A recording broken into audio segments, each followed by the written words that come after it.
Hello' everyone, কি খবৰ সকলোৰে। আজি হৈছে বহাগৰ 6 তাৰিখ আৰু আজি আমি আহিছোঁ বঙাইগাঁও জিলাৰ ঢাকানাবাৰীত অৱস্থিত ভৈৰৱচূড়া পাহাৰত। তাত প্ৰতি বছৰে বহাগৰ 6 তাৰিখে পূজা এভাগ হয়, সেইবুলি আমিও ওলালোঁ তাত যাবলৈ আৰু আপোনালোকৰ লগতো ভিডিঅ'টো শ্বেয়াৰ কৰিলোঁ।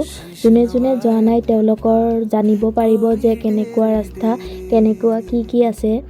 আৰু আমি আহি তাত থকা আশ্ৰমখন পালোঁ আৰু আশ্ৰমখনৰ নাম হৈছে শ্ৰী শ্ৰী সুতাসন আশ্ৰম।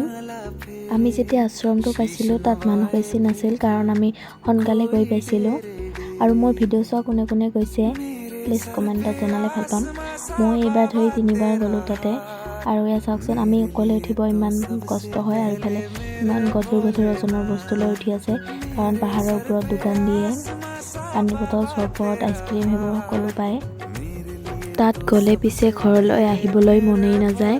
উঠিব কষ্ট হয় যদিও উঠিব পাৰিলে তাৰ পবিত্ৰ বতাহে মন প্ৰাণ শান্তি কৰি দিয়ে। আৰু লগতে তাত লগ পালোঁ, মোৰ ফ্ৰেণ্ড এজনীকো লগ পালোঁ, তাইও অকলে উঠিছিল। তাত উঠিবলৈ কোনোবাৰ অলপ সহায় পালে সুবিধা হয়, কিন্তু আমাক আৰু সহায় কৰা মানুহ নাই, নিজে নিজে উঠিব লাগে। তাত এটা আচৰিত বস্তু দেখা পালোঁ, এয়া হৈছে বাঁহৰ ফুল। মই পিছে আগতে দেখা নাই, এইবাৰে প্ৰথম দেখিছোঁ।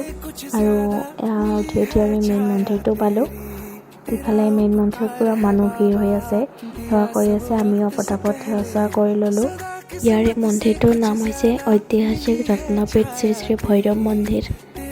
বতৰটো সোনকালে বেয়া হয় কাৰণে আমিও পটাপট নামিব ল'লোঁ, কাৰণ বৰষুণ আহিলে নমাত বহুত প্ৰব্লেম হ'ব, পিছল হয় ৰাস্তাবোৰ।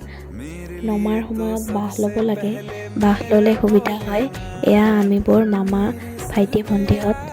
নমাৰ সময়ত আশ্ৰমত বহুত মানুহ ভৰি আছিল আৰু ইফালে নাগাৰা নামো চলি আছিল। আমিও অলপ তাতে ৰেষ্ট লৈ কিবাকিবি খাই লৈ ঘৰলৈ উভতি আহিলোঁ। আজিলৈ ইমানেই। ভিডিঅ'টো চাই কেনেকুৱা লাগিছে প্লিজ জনাবচোন। পুনৰ নেক্সট ভিডিঅ'ত লগ পাই আছোঁ।